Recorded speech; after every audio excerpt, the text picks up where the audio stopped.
What is the strangest thing you've seen that you cannot explain? I sneezed my back into place after being couch-bound for nearly a year and a half.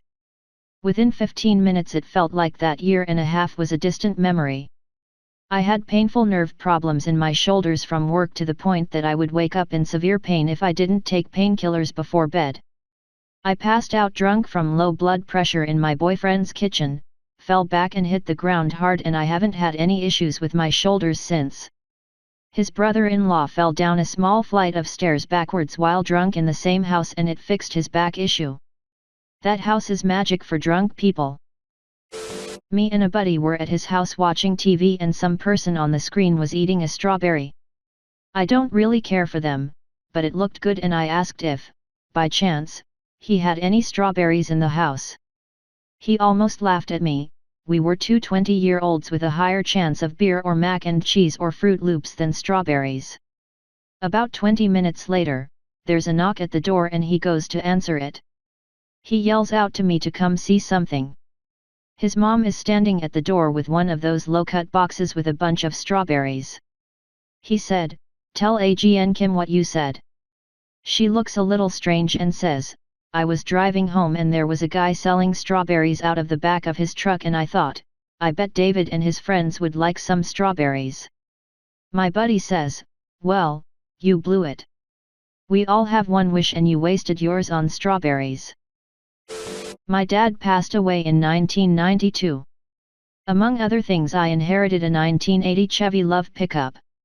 It may have been through ignorance, but I had looked high and low for 4 bolts that needed replaced on the U-joint. They were special and shouldered. I stopped everywhere looking for these bolts. Chevy nor Isuzu had them. I was at my wits' end as I had been looking for 2 months. One day a buddy of mine and me stopped at a hamburger joint that had a parts store next to it. We got out and I said, "I am gonna check this parts store," and I had the bolts in my hand. As we were walking to the store, a guy that I can only describe that looked like the Jesus your grandmother had a picture of on her wall walked by us and said howdy or some shit. But here is what freaked me out. He said, "Those look like they are U-joint bolts for a Chevy Love pickup. I bet you are having a heck of a time." "Yes," he said, "heck, finding them. Come over here, I think I have some in my truck." He walked over to his truck, looked in a 5-gallon bucket and handed me 4 perfect bolts exactly like I needed. My jaw dropped. I tried to pay him or buy him a hamburger and he said, "No, just help someone else out if you get the chance." That was 28 years ago and I remember it like it was yesterday. Edit. Thanks for the awards and all, but thanks for the replies. I swear this is a true story and happened just like I said. I don't talk as much to the guy that was with me that day, but he always asks if I have ran into JC lately. My dad had a really complicated case of thrombosis. It was bad that only 2 hospitals in the country were equipped to handle it.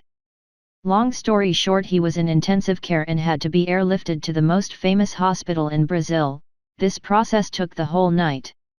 I remember my mom telling me at 6 a.m. that he was stable and the visitation time would be like 7 hours away, so I went to get some sleep. I don't remember specific details, just a very obvious loving figure that sounded just like my grandpa, his dad, already deceased, telling me to relax. It was not my father's time.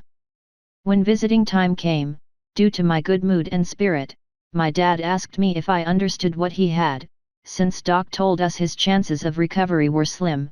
Then I told him about the dream. He cried and hugged me. He spent over 10 days in ICU and over a month in recovery, but is healthy and happy today. Never had my grandpa, or anyone else, visit me, before or since. I had a dream one night that a former co-worker, friend one, who I rarely interact with, was pregnant. In the dream I was back at my old office and they were explaining to me that I was going to fill in for her. I was very alarmed and like, "Oh heck no, I left y'all last year and went to new place." She came up and was very pregnant and was like, "Oh come on, it's just while I'm on leave." I told my husband because it was weird and we joked about how awful it would be for me to have gotten out of that workplace just to have to go back. Maybe a week later I dreamed about a different friend 2, I rarely speak with, being pregnant as well. The next week I run into friend 1 somewhere and joke about the funny dream I had where she was pregnant. She is like OMG, tells me she is and they haven't told anyone yet, that she's waiting. I laugh it off and later tell my husband about it. He jokes and is like, didn't you dream friend 2 was pregnant? LOL, you should give her a call. It's even funnier because friend 2 is my age and like me has older children, we're YAAI too old to be starting over. I laugh it off.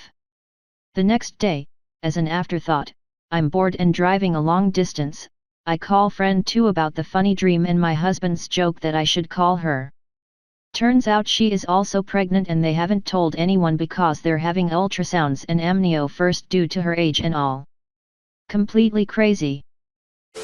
My youngest daughter would always beg to buy the seasonal decorations when we'd go shopping.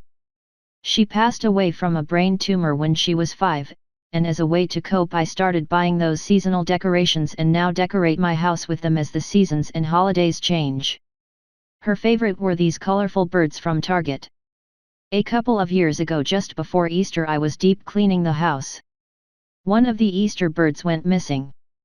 I assumed one of my older kids had knocked it off the shelf with their backpack as they had left for school that morning.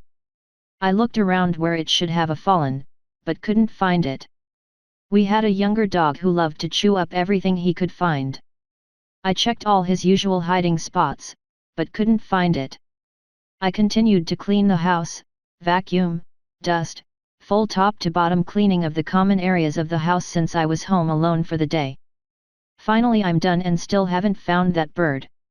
I've found a lot of missing socks, Legos, and other crap. I grab my cleaning stuff and say out loud, "Daughter, it's okay if you're playing with it, but will you let me know somehow so that I know the dog didn't destroy it?" I walk out of the living room and put the cleaning stuff away under the kitchen sink. I come back into the living room and there that bird is. It is standing on its feet in the center on the living room floor. These birds have pipe cleaner-like feet, so they were difficult to get to stand right, and it is standing on its feet. I got a chill. I picked it up and looked it over. There weren't anything teeth marks or slobber, so it hadn't been in the dog's mouth. I just said, "Thanks, daughter. You're welcome to play with it whenever you want," and put it back on the shelf. I have no way to explain it other than the paranormal.